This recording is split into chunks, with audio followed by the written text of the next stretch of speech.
Well, hello there. Hey, how you doing? I'm doing good. UFC Hall of Famer Ken Shamrock.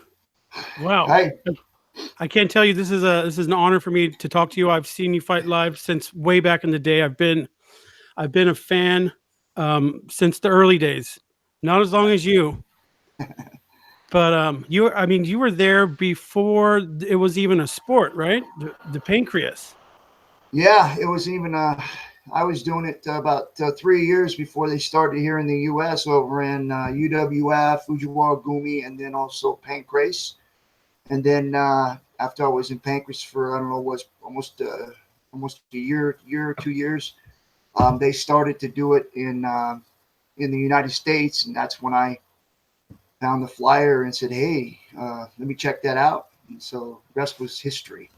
Yes, I actually went to before it was regulated in the state of California. If I was in my studio, I'm not right now. I'm somewhere else. I have a picture of me and Alan Goez, but me as like a 13-year-old kid. It was at a I was at a pancreas event actually in California. I wish I could show it to you. Uh, It's pretty awesome. I excuse me. Since you were in there before MMA, what was your first? I guess maybe martial art. Was it wrestling? Was it catch wrestling? What was the first thing that? How old were you when you first started getting into stuff like that? Yeah, I would say it was wrestling. I got into wrestling early on and really loved that the combativeness of being able to get on a mat, be able to compete against another individual. I also was very good at football and loved it because I got to hit people. But wrestling was one of those ones that was challenging because I got to get, it was just me standing in front of another human being, and you got to really test your will against another human being. Yes, I wrestled in high school for a year and a half. I switched schools and the team wasn't really the same. I just kind of lost its muster. I wish I stayed. It's one of my regrets that I didn't wrestle all 4 years in high school because I think it's I think it would have did me a good. Even that 1 year in wrestling created some kind of a discipline. I guess I would say. I think young men need to go through something like that. What do you think about that? Yeah, I think there's all kinds of different ways for people to be able to challenge themselves, and especially when it comes to a physical challenge. And I think that wrestling's a really good one. I also think that track and field is another good one, and I think gymnastics, stuff like that, where you're really testing the limits of what your body's capable of doing. Correct. And I mean, I hate to say it, but some of these youths today could use a little bit. We're turning soft. You know, these iPads and the devices. That what I see, I don't like it. Think people need to get out and, like you said, challenge themselves a little bit more. Yeah, they need to start making video games where you're actually doing the actual sport while you're watching the video game, whatever boxing or basketball, where you're actually doing jump shots and you're actually throwing punches while you're playing the game. So to me, that would be make a little bit more sense because at least you're getting some physical activity while you're playing games. Yes, that's a that's a great idea. Somebody needs to jump on that one. I watched the documentary. You got a picture with Mike Tyson. Were you able to hang out with him, or do you have any kind of stories that you could, or was that just a quick picture? No, Mike was actually a fan of the wrestling and also of MMA, and a fan of mine too, as I was of him.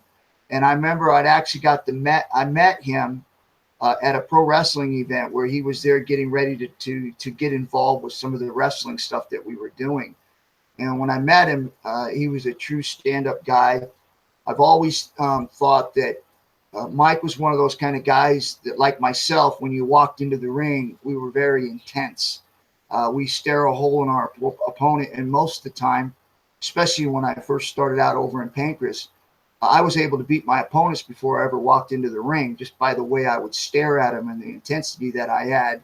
And I think Mike Tyson was a lot like that, where that all the frustration and anger and everything that he had gone through as a child came out in those fights. And that was kind of the same thing with me. All the stuff that I had to deal with as a child, not being raised properly, in and out of group homes and juvenile halls.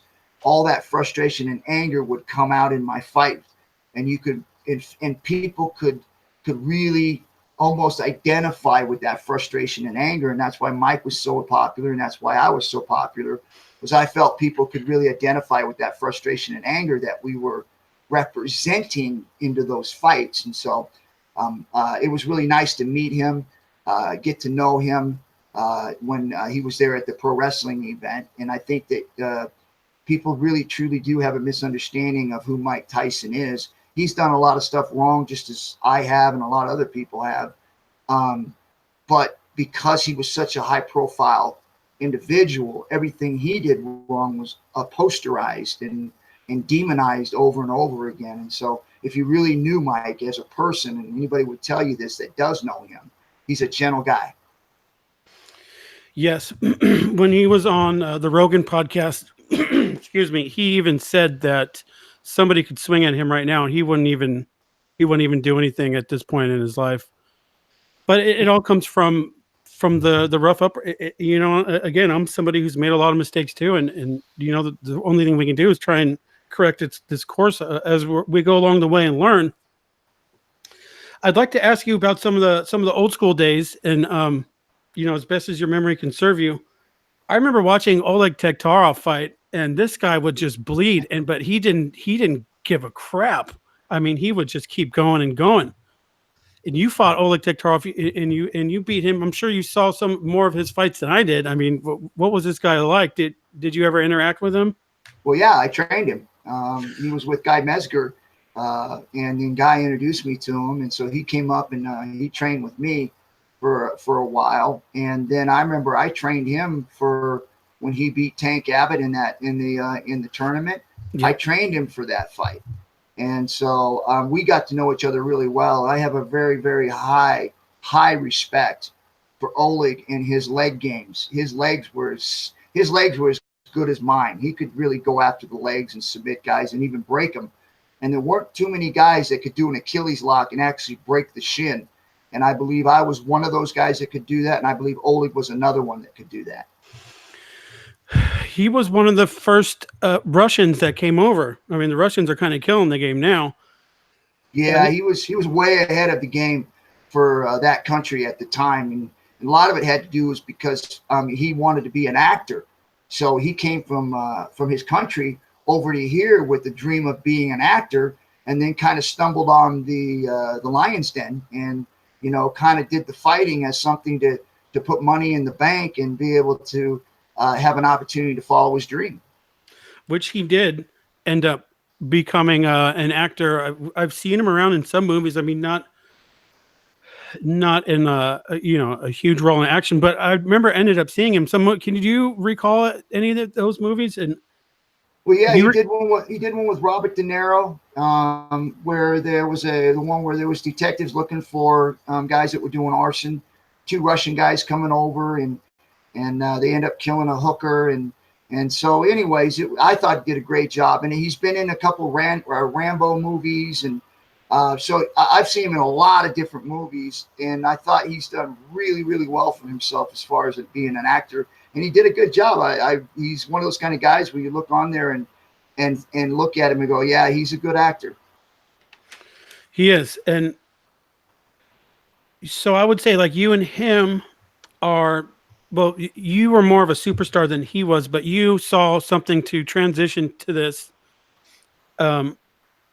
into other careers like the Lion's Den and go on. When did you maybe realize that you could turn it into something else? Because you were one of the first people to do that. You said, we're going to have one of my other buddies who got me into mixed martial arts. Another co-host going to join us, just sit and maybe ask a couple questions. Darius, that's Ken. Ken, that's Darius. Hey, Ken, how's it going? Good. How you doing, buddy? I'm doing all right, man. Been watching the UFC since number 2, so. Right on. Yeah, he showed me my first live fights. Him and my brother. That's my brother's old best friend. You know, rest in peace. They both got me in the game. And that's kind of maybe that's where my passion comes from, is because of, you know, what's lingering on from there. That's how I got into the game, going to jiu-jitsu with these guys when I was about 13. Right on. I was just asking, Ken.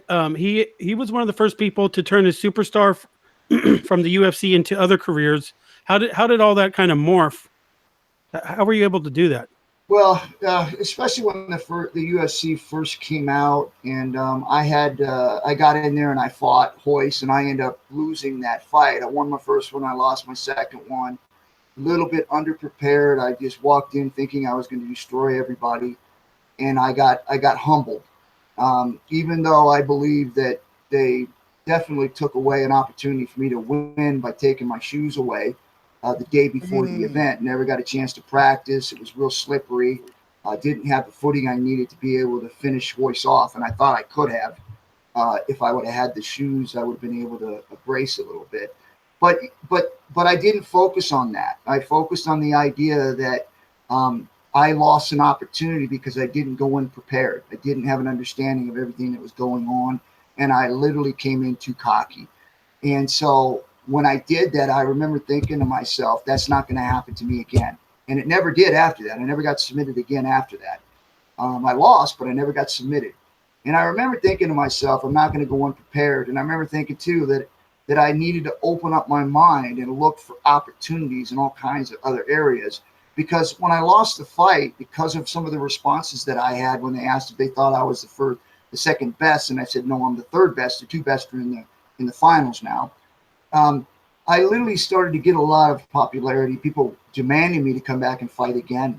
And so when I realized that, I said, you know what, there's an opportunity here for me to be able to create and build something here. And I remember the whole time when I was trying to find ways to train over in Japan, I couldn't find anywhere to train at. I had to go out and find different people to come in and help me train that didn't want to train with me or didn't know how to train with me.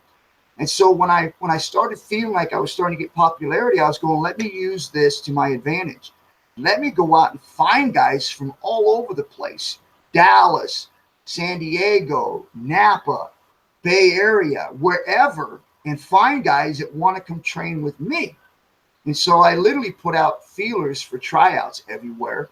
And that's where I started getting guys to come and try out with me. I'd put them through a 30-minute workout or a 45-minute workout with just fighting me. I tell them, hey, do whatever you can to try to make me quit. And I'll do whatever I can to try to make you quit. That's basically what it was. And I would literally just tell them, just keep getting up, because about 5 minutes in, they were all just so exhausted. And I said, keep getting up, keep getting up. And so by 30 or 40 minutes came up, they were just done, but they kept getting up. And so they would end up getting on the team. And so when I seized that opportunity to find guys that I could train, the idea was to train them to help me train for my fights. And I remember Japan was the same way when I was there too, trying to find guys to help me train. And man, I really said, you know what, this is a great opportunity to try to build a team, and came up with the name Lions Den, and the rest was history.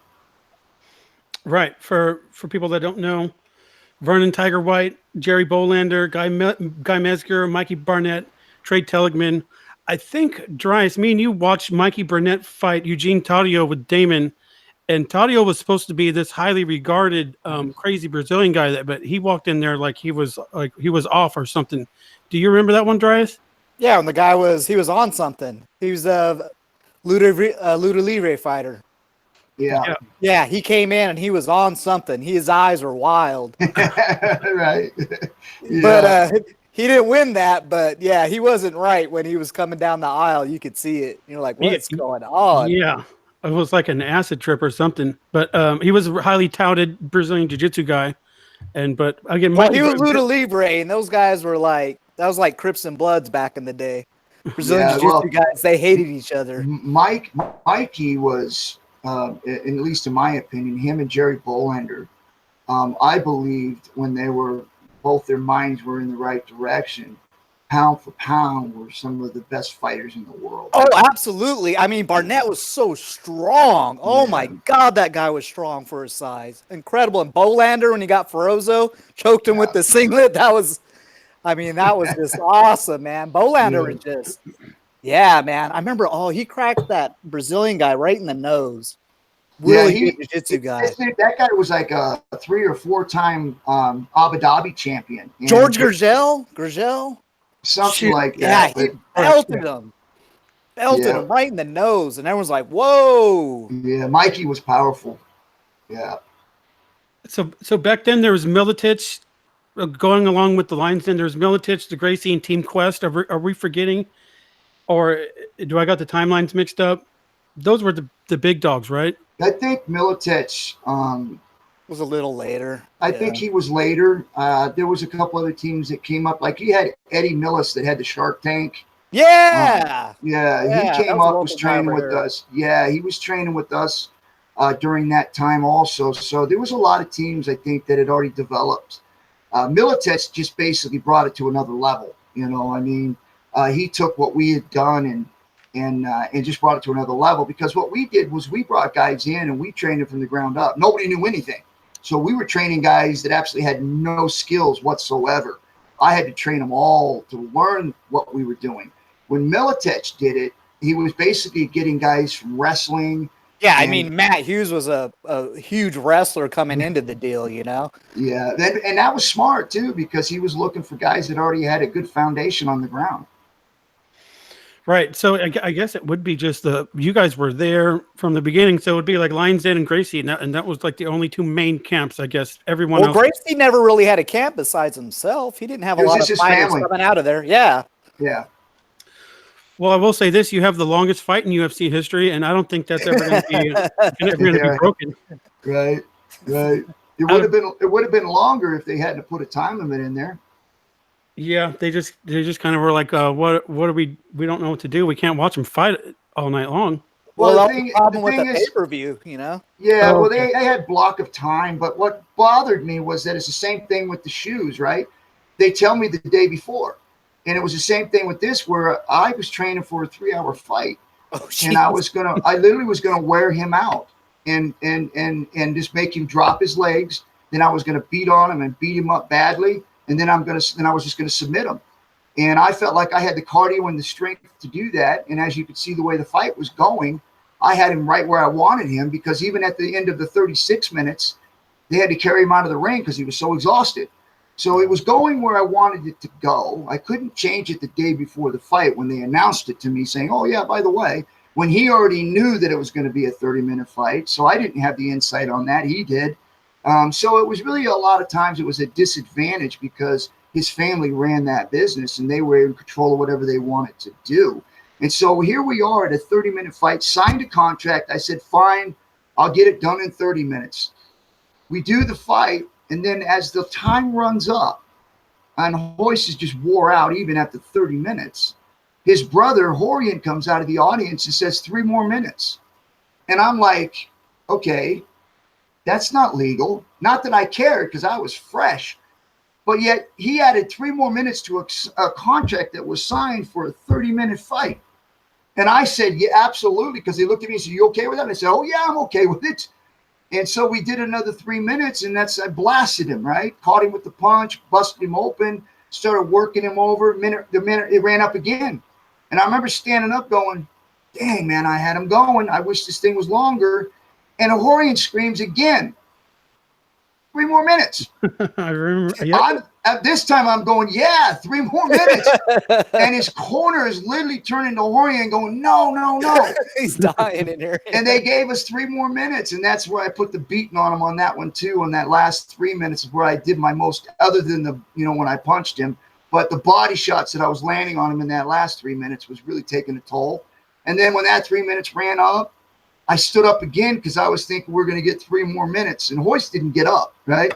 And I'm waiting for it. No one said it. And I go, hey, 3 more minutes. But they didn't give me the 3 more minutes. They gave him 6 extra minutes. I want my 6 extra minutes.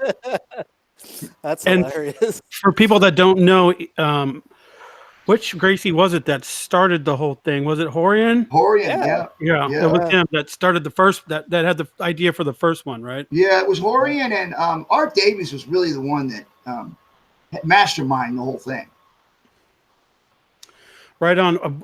I brought up Oleg Tektarov earlier, but I want to get Dries in on the conversation. And you guys were some of the first ones to started attacking legs. Dries is a long time training Brazilian Jiu-Jitsu, and I guess leg locks were frowned upon in tournaments for a long time. So For a long time, still are. Still They're are. illegal in a lot of tournaments. Heel hooks. Yeah, I love heel hooks. I mean, because you know? if you look at it, it's literally the setup for your attacking legs, the guard. So these guys don't want that. I remember when we were doing all these little tournaments, none of my guys could go in and compete in these no-gi tournaments because they wouldn't allow legs. And it just didn't make any sense. And so now when you look at these guys that are in the professional level, nobody's doing leg locks at a very high level because they won't let them do them when they're in their amateurs. So if they don't practice them when they're amateurs in a competitive way, they're not going to be that great at them when they're in the pro level. Yeah. And then the It's ridiculous because they consider them dangerous, but like you don't get your arm popped in an arm lock. Like, are you serious, dude? Right. You don't tap for an arm lock, your arm pops. How about a knee to the face or a kick to the face? That's not dangerous. It's not dangerous, but no, don't heel hook me because I Right. haven't. They weren't doing them in Brazil, so. No, that's what it is. It's basically controlled by the Brazilian jiu-jitsu or jiu-jitsu period. Most of the tournaments and everybody putting them on, nobody wants to deal with the leg locks. Well, it's a whole new game. You know, I loved it. I mean, that's how I ended. I don't do jiu-jitsu anymore, but I ended it on leg locks and heel hooks. And I got grabbed a lot and was told not to do them, you know. Oh, they're dangerous. I'm like, hey, I'm not going to pop it. I'm not going to take it to that level. If the guy doesn't tap, he doesn't tap. I'm not going to pop his knee out. But you know I got you. Right. And you got panic on your face and you want to tap because you don't want to hear your knee rip. Right. I'm not going to rip it, but they knew. Yeah. And that's the only way I ever caught a black belt is I caught him in a heel hook. That's right. Yeah. And the look on his face, he's like, he didn't even want to tap. No, stop. Yeah. I was like, hey, I know I got you. It's like, you're not used to it. When I fought Hoist Gracie, you know, I was only about 10 pounds heavier than him, right? So, and he was like an inch taller than me. So it wasn't like there was any weight or was a disadvantage in the weight or in the height or anything. We were pretty balanced. So I remember when I worked with him and people kept asking me, how is it that you're able to roll with him and not get submitted when he's got, you know, 20 years or 22 years under his belt in jiu-jitsu and you've only got 2 years of you know, catch wrestling under your belt. And I was like, well, I tell you the reason why is because leg locks eliminate a lot of their moves from their back. So when Hoist was actually with me, he couldn't let his legs drop. He couldn't let him get low, so he had to keep them high. And you have to do that to go for a submission. You have to open your legs to go for That's something. it. Yeah. And so he had to keep them high and not drop them because if he did, I'd sit for a leg lock. So that took away 3/4 of his game. And that's why I was able to, when, as he say, not fight him, that I just sat in his wheelhouse for 36 minutes and he couldn't do anything with me. For 36 minutes, I was in his wheelhouse. I thought that was where his prime spot was. Like if you were in his guard, he would beat you. And I literally beat the tar out of him for 36 minutes in his guard. And he complains that I wasn't there to fight him. Someone explain that to me. Hey, I just wanted to touch on something real quick. Your last fight with Hoist, which I watched, and I was in shock because to me, you clearly got kicked in the nuts. And everyone's acting like that was a win. I'm like, were we all watching the same fight? He just got you clearly got kicked in the nuts. It wasn't even like a debate, and everyone acted like it didn't happen.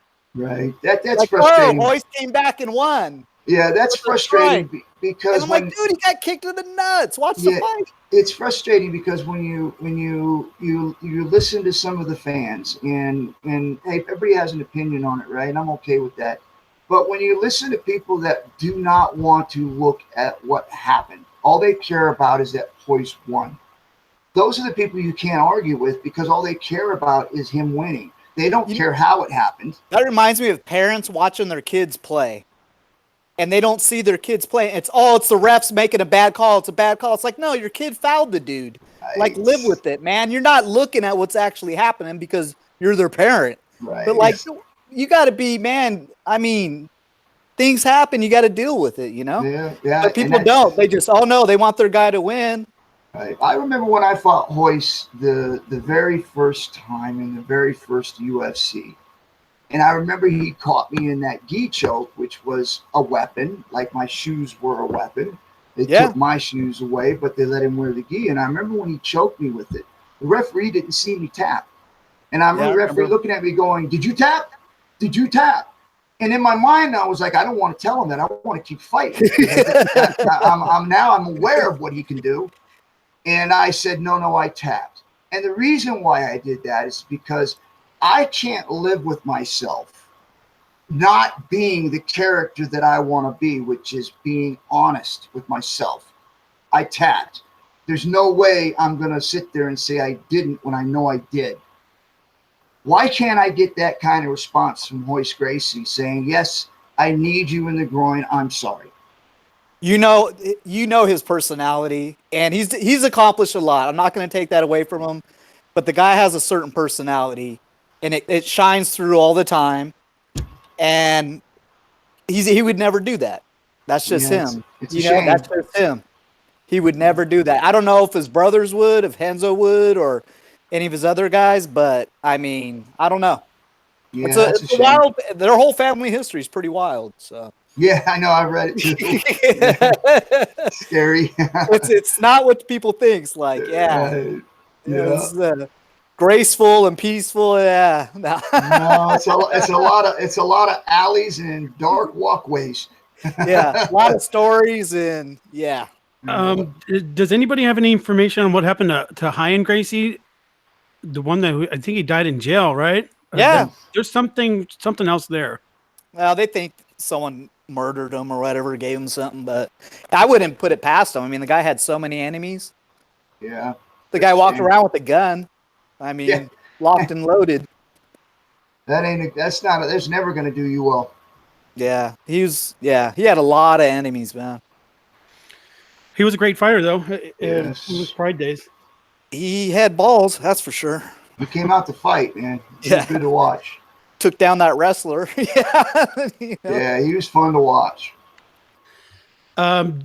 Quick question: do you have any old school Chael Sonnen stories, or maybe from that clique of guys that some behind the scenes that maybe people don't know about? Or yeah, I don't usually do that. I let them tell them, but I will say this: that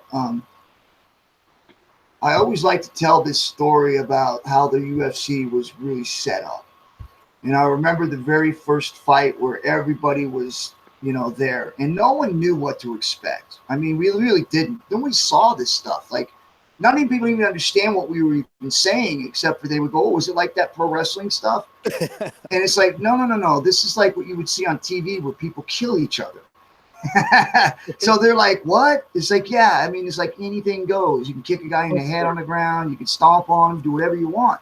So for people to try to wrap this around their head, I couldn't wrap it around my head. I didn't believe it until the actual day of the fight that we were actually going to do it, right? So the whole time I'm thinking this is not going to happen. The very first fight that happens on the card is Gerard Godot and Emmanuel Tue, the sumo. Gerard, the sumo comes to the ring, and I swear, man, he's like almost 500 pounds. He's probably 6'4", big dude. And here's Gerard Godot, 6'4", 190 pounds.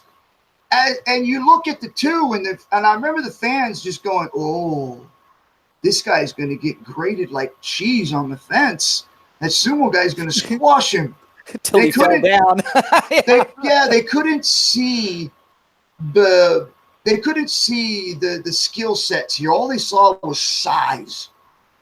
And so when they saw the size, they were immediately like, that poor kid, the skinny kid's going to get hurt. Of course, we all know Gerard goes over there, Emmanuel falls down, he hits him a couple of times, kicks him in the face, his teeth go flying in the front row. Now, I'm in the locker room, and we're all watching the fight, right? And everybody's popping pads, and they're all like, screaming, and like they're getting ready for this, right? But they don't know what they're getting ready for yet. And they see this fight. And I swear to you, it went silent when he kicked him in the face. This is real. It was like quiet. It felt like 10 seconds, but it was like a split second, right? Like people just were like, did that just happen? And I remember even in the crowd, the fans, same thing. It just, people were just like, whoa, and stopped for a minute. Like, did we see this right? And literally they just popped, boom. In the locker room, there was guys that they were literally saying, I didn't sign up for this. And I was like, oh, yes, we did. We just didn't know it looked like that. And that's where I think a lot of the fans too, where we really understood what was going to happen in the cage from that point on. Because before that, if it was me or if it was Hoist, and we went out there and did a leg lock or an arm bar, people would have walked out of the building because they didn't understand that. But because that fight happened first, and Gerard walked over and kicked him in the face, and people were able to see that and understand that the rest of the things that we did after that didn't matter. It was real. Well, that's something we've never seen in any other professional sport. You never saw someone on the ground get kicked in the face. And watch his teeth go through. His teeth flew through the fence. It was and get visible. praised for it. If you saw something like that happen, it's because they got fined or kicked out of the league. They were paying them for it. Yeah, that reminds me of not a funny story, but a real story about the beginning of the Civil War, where the North and South were going to get ready to collide, and a bunch of countrymen went there to go watch. Like, oh, hey, there's going to be a fight here. Let's go there and watch. Until cannon started blowing limbs off, and then everyone's like, oh my God, like what, okay, this is war. It's real. Speaking of old school stuff and kicking people in the face when they're downed, you can't do that anymore. What's your favorite? What's your favorite set of? Get bounced. Ken, what's your favorite set of rules? Is it the Pride rules? Is it the no gloves, or you like the way that the rule set is right now? No, I'm a big fan of the no gloves. I think that we have been sold a ticket that isn't real.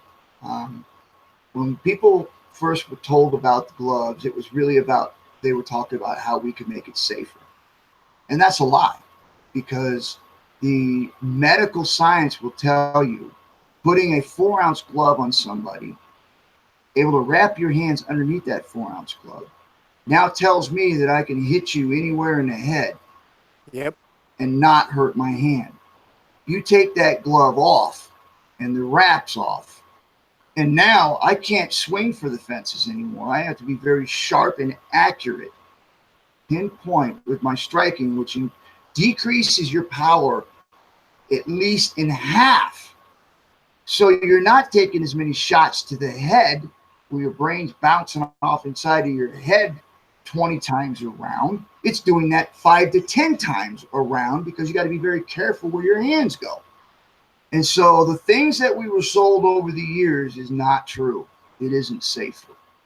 It's more dangerous with gloves.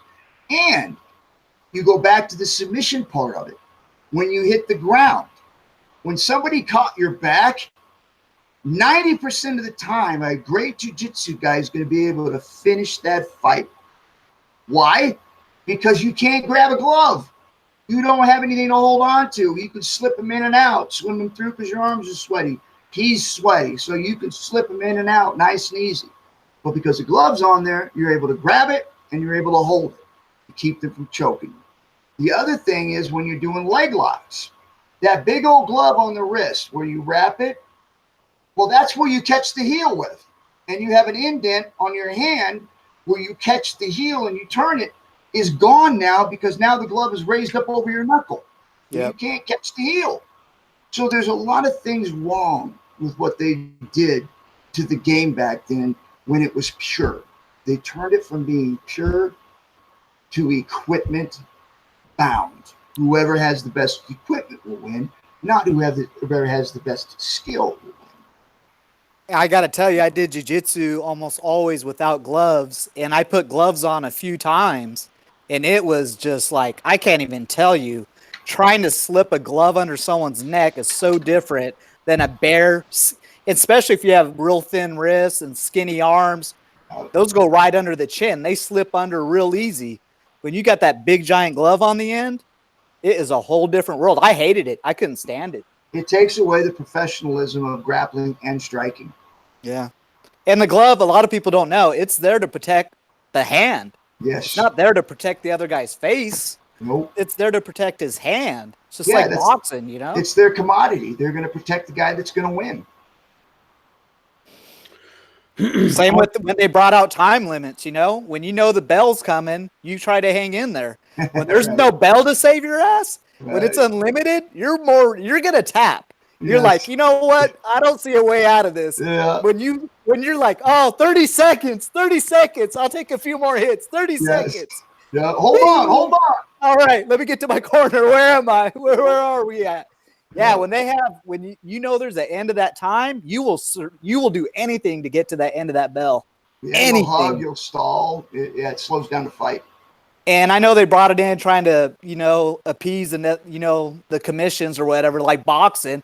I go, that's what makes it dangerous. That's why people hemorrhage, in between rounds. You take punishment and then you go and rest. Then you get in, get your ass kicked some more, and you go rest. Then your brain hemorrhages. Yeah.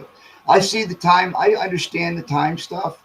It's just the way that the business is set up with time and blocks and all that. That stuff I can live with. What I can't live with, though, is when you start making people great fighters because of the equipment that they wear instead of what the God-given talents they have. Yeah. Yeah, I always thought the shoe thing was funny. Then they were allowing shoes, but you couldn't kick. Right. But even for the wrestlers to come in without their shoes on, they spend their whole life in those shoes. But if you're going to do that, and I'm okay with that, like I was okay with it then too. But don't tell them the night of the fight. Don't say, "Oh yeah, they're notorious." But you can wear your gi, but yours is a weapon, but his is not. Yeah, because wearing the gi tops, there's a whole lot of more chokes. Yes, so it was definitely rigged, and there's no question. The last two fights that I had with them, they had put rules in, and then they took rules out. So they were trying to. And then it wasn't necessarily their fault on their time thing, other than Poirier coming in and asking for 3 more minutes of overtime, which worked against them. Right, and he's trying to save the family name, but can only do that for so long. Right, and that wasn't working for him either, so it was actually getting worse as time went on for him. Well, out of your UFC accolades, Hall of Fame inductee in 2003, super fight champ, one title defense, title retention. UFC Viewers Choice Award. Which one kind of felt the best, and could you take us back to that time a little bit? Yeah, they're all special. Like I said, you can't really separate them because it's all a journey, and each one of them means something in that journey. So they're all really, really good. But I would have to say the one that will really tie them all together is the Hall of Fame. Because that really tells you that all those accolades that you had done before that, all the fan participation and support, we all get to celebrate that together forever, no matter how long I'm alive or no matter how long fans are alive. They're always going to be able to go back and at least appreciate what I did, because I will always be that person in the Hall of Fame who could always go back and look and see what I've done. Awesome. Rashad Evans about to be inducted into the Hall of Fame. Some people are kind of snarky about it, but I think he deserves it. Yeah, good for him. Yeah. I can't tell you for how many years I don't watch any other sports. I don't watch football, baseball, basketball. All I watch is UFC. And this was before everybody was kind of watching it like they are now. Some people had heard about it, and your name always came up, but they didn't know. Oh yeah, that Ken Shamrock UFC every single time. Yeah. And I was like, four generations ago. I think you'd stop fighting for I don't know how many years, and your name would always come up every single time. UFC. Oh yeah, Ken Shamrock. Yeah. All the time, man. Yeah, that's something I'm proud of. I love to, because like I said, I did a lot. For sure, build man. that company, so it's definitely appreciated. Well, you against Hoist, that was just, that was great. Having you guys pitted against each other. Then you against Severin, Yeah. And Severin was something else when he came in, Yeah, he was a beast. Just big like giant wrestler, Yeah, he was. He was a beast, man. He was good. Yeah, that handful of people. There was like you guys, and then there was everybody else trying to figure out what they were doing. But you guys kind of had a clear path on what you wanted to do. Not saying that people in their own respective martial arts, they had an idea what they wanted to do. They just couldn't get it done. Yeah, that's true. Hey, I got to wrap it up here. You guys got any more Okay. questions? No, we're done. I appreciate your time so much. This was exactly as long as we wanted to go. So this was awesome. Hey, it was brother. great hearing you, man. I appreciate you guys, man. And Thank good luck. Good luck with your podcast. Thank you. Shout out to Lance for. I'm glad you guys are still friends. That's a beautiful thing. Right on, brother. Yep, absolutely. Okay. Have a good one. All right, Drive take safe. care, bud. All right, peace. Peace.